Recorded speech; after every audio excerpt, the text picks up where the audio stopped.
Don Lewins, Chief Executive Officer, K92 Mining. So we operate the Kainantu Mine, high-grade Kainantu Mine in Papua New Guinea.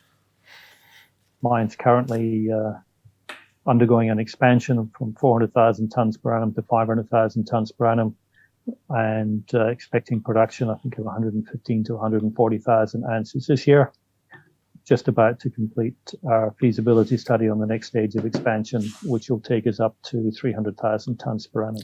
So an exciting time. Exciting time, a busy time, and the logistics must be well hard to follow at times, I suspect. But let's go with let's start with the quarterly numbers. Some strong numbers, some record numbers. What's been happening there? Yeah, look, I mean, we've lifted now all of our COVID restrictions, and you can see that flowing through into the numbers. So plant throughput, just under 109,000 tonnes. Now our capacity is 100,000. That's the expanded capacity, which we only commissioned sort of late last year. So we're already exceeding it, and well on our way to then the next phase of expansion, which takes us up to about 125,000 tonnes per quarter, or 500,000 tonnes per annum. When you look at the numbers, first off, we removed all COVID restrictions. So all of our restrictions that we had in place to protect the site from COVID, we've been able to lift. COVID is almost non-existent in PNG right now, and we've got no COVID on site. Now that flows through into your operations. So when we look at plant throughput, 109,000 tonnes, or just under 109,000 tonnes, versus a stage 2 capacity of 100,000. So we're 9% above, and we've only just commissioned this stage of expansion. So already we're doing better than the expansion. On the mining side, over 114,000 tonnes mined, so over 14% higher. Now, when you look, we're progressing towards our next expansion, which is to take us from 400 to 500,000. We haven't yet installed all of the equipment for that, but we're already achieving better than the stage 2. So I think from those perspectives, this was really a top quarter from our perspective. And you must be throwing off a lot of cash. So I've got to ask, why go and raise another $50 million? What's the plan for that, and why do it at all? We raised $50 million, as you said. It was a 2% dilution to our shareholders. We raised it at pretty much the top of the market. And from our perspective, we are now going in, as you're aware, to this next phase of expansion, which is to basically triple our throughput to 1.2 million tonnes per annum, increase our production to 300,000 ounces plus per annum. And we're self-funding that, as we've said in the past, while we're also the largest explorer in PNG. And this year we'll spend about $15 million on exploration.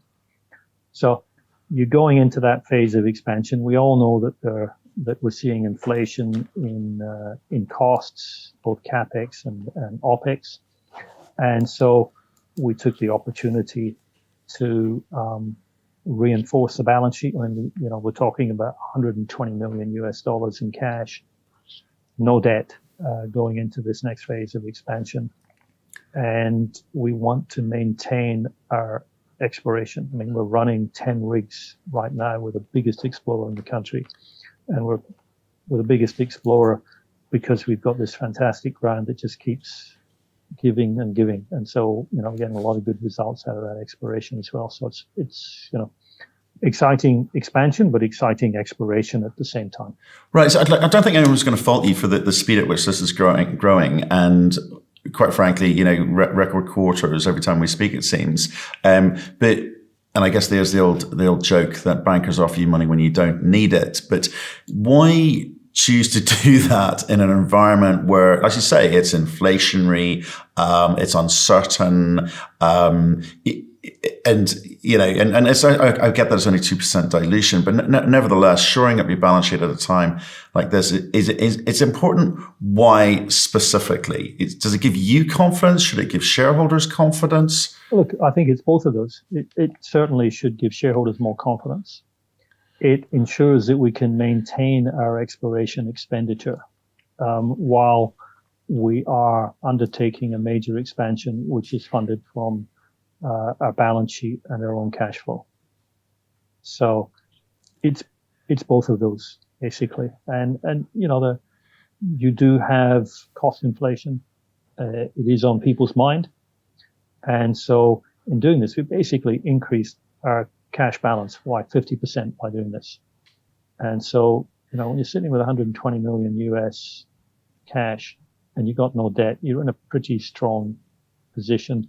And having that much cash going into an expansion certainly gives your shareholders a lot of confidence as well. Right, and obviously, I guess your aim, therefore, like the ambition has always been there, and the growth components of the story has always been there. But you're now exporting doré bars, which is good. You've been doing the flotation concentrate. But what is that? What was the significance of that? Does that mean that you're going to drive more revenue through that way? So gravity, we've commissioned our gravity circuit. And we did our first export of doré, as you said, towards the end of the last quarter. Now, initially, we'd only get 5-10% of our gold out by doré, but we think with the new plant, we'll be able to push that up further to 15 or 20%. Payability is obviously better for doré. So you get about 4% better payability on doré than you do on a float con. We get very good payment terms in terms of when we get paid with our float con, but you get even better when you're producing a doré.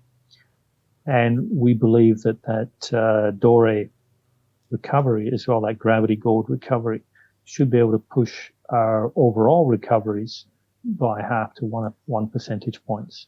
So you're also looking to get slightly better recoveries there.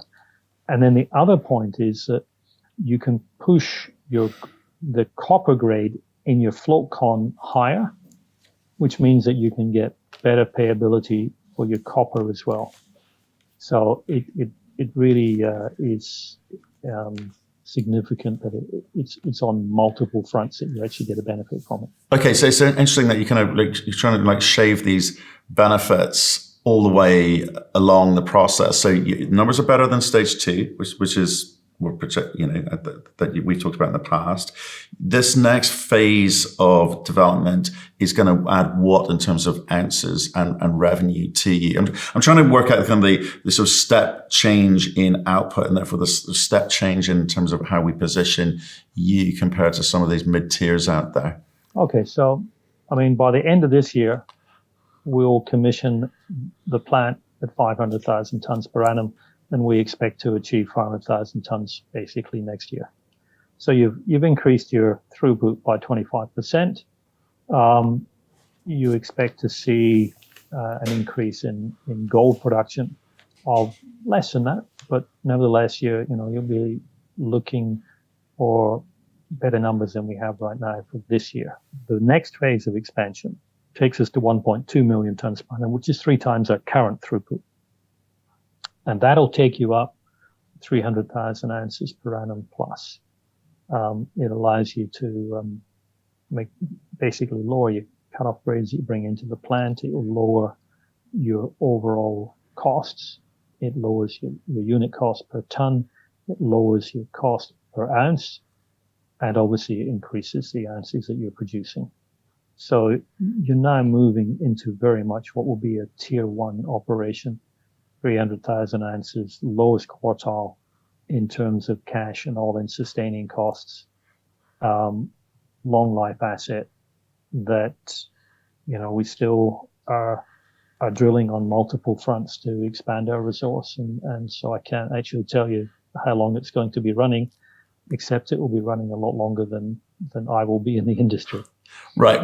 But this is the interesting bit, because it is a big operation. You've got 1,400 people coming in and out of site there.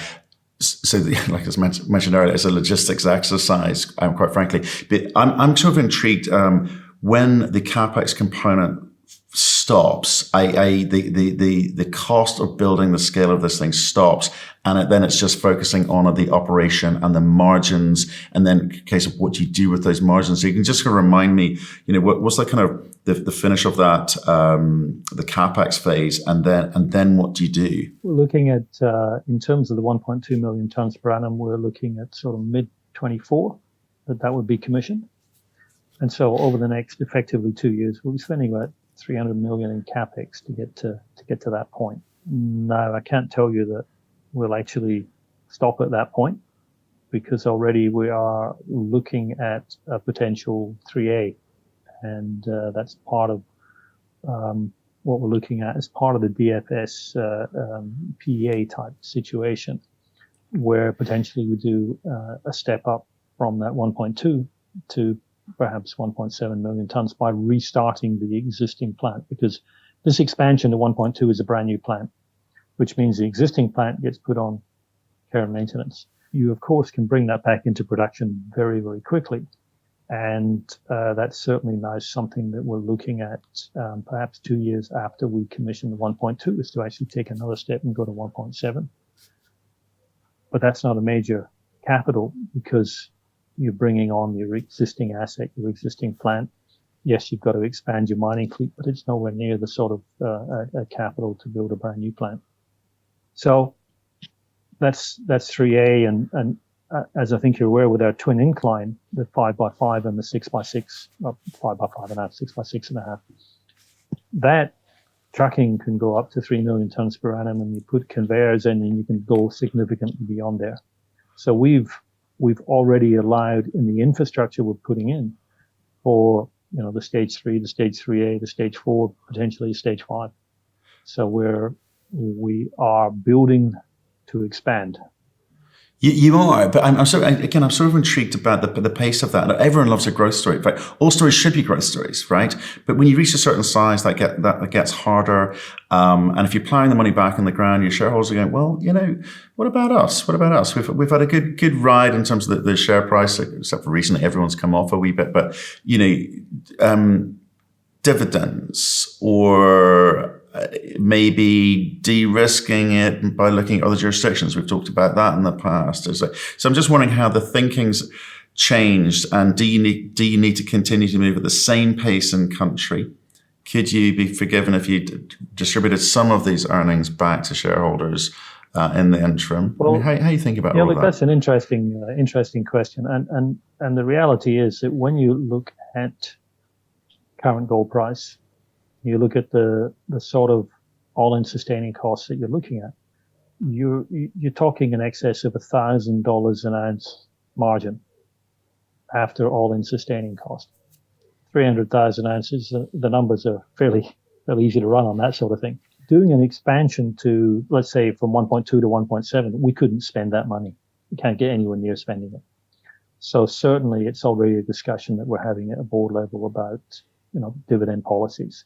And even with the expansions we're thinking about now, and even with the exploration that we're busy with and all the successes that we're getting there, we still believe that once we've got this next phase of expansion commissioned and up and running, that'll be a serious thing that we're looking at, is the dividend policy.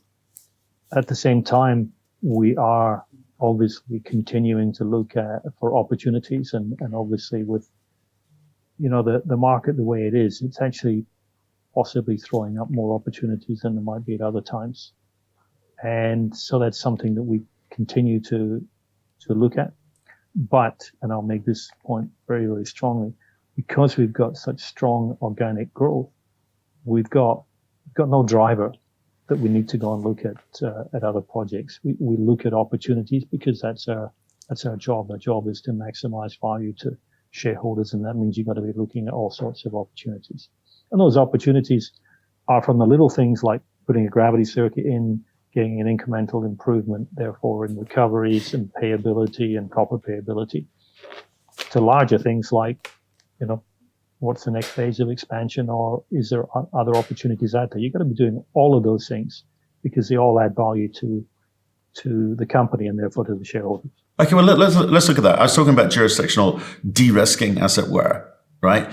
But your behavior during COVID in Papua New Guinea, in terms of the COVID restrictions that you put on your own camp, and the way that your expectation of how your camp interacted with the community, I mean, that must have brought you a few brownie points along the way. So in terms of that jurisdictional risk component, do you think you've helped yourself somewhat? Oh, look, we definitely believe that from a jurisdictional risk perspective, we're well placed. We recognize jurisdictional risk. Wherever you are in the world, you've got jurisdictional risk of different sorts. In our case, we recognize where they are with communities, landowners, those sort of things, and their expectations. And so we continue to work to deliver on those in education, in health, in infrastructure such as roads, which has been one of our biggest spends over the last couple of years. We put over $1 million into roads up into our communities. But the other one, and it's an important one in this country, is corporate tax. I met with the tax commissioner just last week because I'm in PNG right now. And I think last year he flagging we were the second largest taxpayer in the mining space. And already this year, we're doing our second tax payment. We do them every quarter. And I think that takes us up to 50 million kina in tax already this year, which is about $15 million US. So we're delivering on the corporate tax front. And then we've got the other taxes of, salary withholding tax and all those things that more than double the amount of tax that you're actually paying. So we are generating lots of free cash, but at the same time, we're paying tax, paying it to the government, and so the government recognize that. And in fact, as I think I mentioned previously, earlier this year, after a meeting with Prime Minister Marape, they came out, K92 Good Corporate Citizen, flagging how much tax that we were paying. So all of those things are things that you need to focus on, you should be focused on, and quite frankly, good corporate citizens should be doing those things. It's interesting, actually. You will remember back to the early days when you started, or when this company started, for sure, people were concerned about jurisdictional risk. And I'm looking out further afield into places like South America at the moment, Chile, struggling with change of constitution, change of mining, slight change to the mining code, therefore, and the taxes, and other places like this. And the conversation that's going on at the moment is, what does Tier 1 jurisdiction mean anymore? And do you think things are changing out there more broadly for companies, mining companies? I think we are more under the microscope, and I think we should be. It's not just mining companies. I think business in general is more under the microscope. Communities and society questions what we're adding as value, and we need to be able to show what we're adding as value, and we need to be transparent in what we do. And that's not just mining, but that's so many other industries as well. We as an industry, and I'm talking the mining industry, haven't always been particularly good at communicating with all elements of society as to why we are so important. It's been too easy to, talk about environment or talk about all these other issues and say, that's not good. We need to communicate that, in fact, yes, there are negative impacts to mining. There are negative impacts to mining, but we mitigate them. And we're focused on improving our mitigations every day. And that our net benefit to society massively outweighs our impact. And it does. Society cannot exist without us. But even that message, we haven't been particularly good at getting across at times. So, you've got to keep working at that. But it's not just about your contribution to the greater society of, you need copper and therefore you need my mine because I'm a copper mine. It's actually about, but then what are you doing in the environment you're in? What are you doing with your local people? What are you doing with your local impacts? How are you mitigating any environmental impacts that you may have? How are you improving things? And we're working as an industry incredibly hard at that, and we're putting billions into improving how we operate, not just in terms of recoveries, driving down costs, but in terms of environmental performance, social performance, contribution to community, et cetera, et cetera. These are important things. And when you then look at jurisdictions, the importance of those does vary depending on whether you're in a PNG type environment or whether you're in British Columbia in Canada. And each of those has its own unique set of challenges and jurisdictional risk. And so different areas that you need to focus on that are more important in those particular areas. But, pretty much wherever you go in the world now, you've got significant jurisdictional risk. Those jurisdictions with the lowest risk often see the best investments.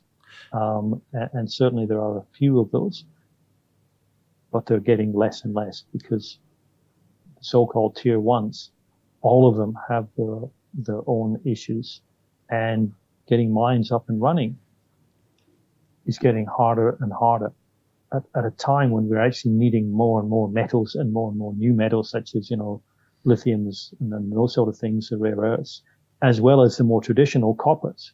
So it's a challenging time in many ways for our industry, but it's also a time of opportunity for our industry because our transition as a society into this carbonless, if you like, society, is a massive opportunity for our industry, and we've got to get on board. Well, here's an interesting thought for you. You've raised some money recently. We sort of joked about bankers offering you money when you don't need it, but and we're talking now about mining companies needing to be held accountable, needing to up their game and be seen and actually behave differently. But that in the context of the SEC coming down on a lot of ESG funds, which are not necessarily ESG other than the badging or rebadging of their fund name. Do companies like yourself also have a job? Do you feel responsible for making sure you're clear about where your money is coming from? Now, desperate companies will take money from anywhere, but if you've got a choice, you've got to hold the money accountable too, in a way. So, and that's a difficult one, and very few companies will be in the lucky position to have a choice of where they choose their money. But is that a sort of conscious decision in terms of when you raised your money? Look, I have to admit, it's not an area that we particularly focus on. We do focus on where our concentrate's going, for instance. And so, for instance, we send to Boliden in Finland, and they are a producer of low carbon copper, and we're proud to be part of that. And we're part of it because when we look at our carbon footprint, it's extremely small. It's hydroelectric power, it's underground operation, low environmental impact. So we're a very low carbon mine and getting lower, and focused on getting lower, and we'll be moving to electric equipment and those sort of things going forward in the future. ESG reporting, something that we've initiated a couple of years ago already, and every year we're expanding our reporting on ESG and what have you.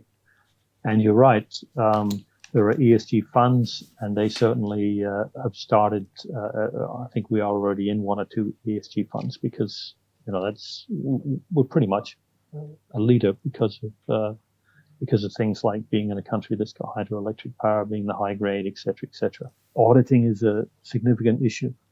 Everyone wants to do an audit, and so there isn't a standardization of auditing in ESG that there needs to be, and that's an area that the industry, and not just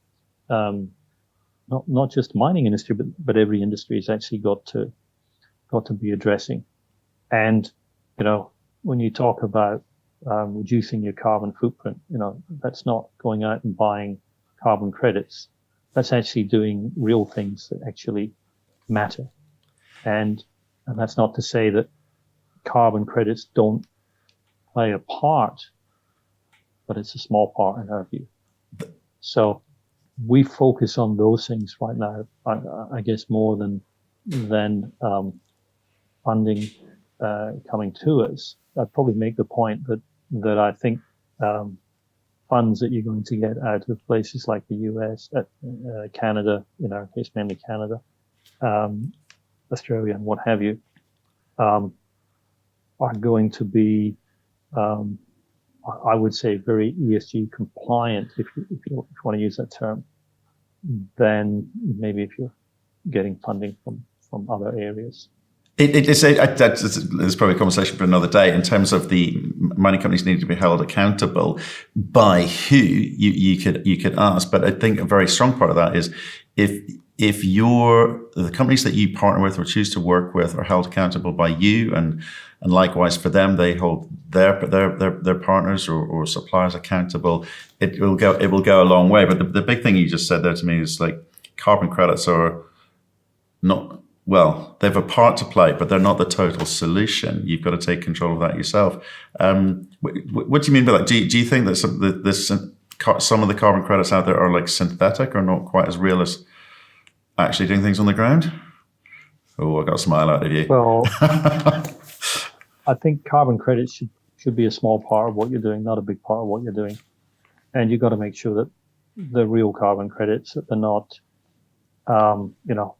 I go out and I acquire an area of forest to stop it being harvested.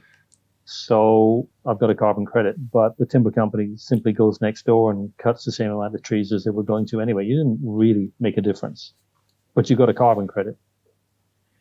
So I think, those sort of things, we've got to look at. And I think we are looking at them. I think the industry, I think investors and all the rest of it are looking at those things, and we're starting to get far more serious about the whole idea of reducing your carbon footprint and what that really means and how you really measure it and making sure that it's real. Yeah, I have to say, I agree with you. I'd love to have a conversation with you separately about that. But back to the company before you go, because I know you're dashing off.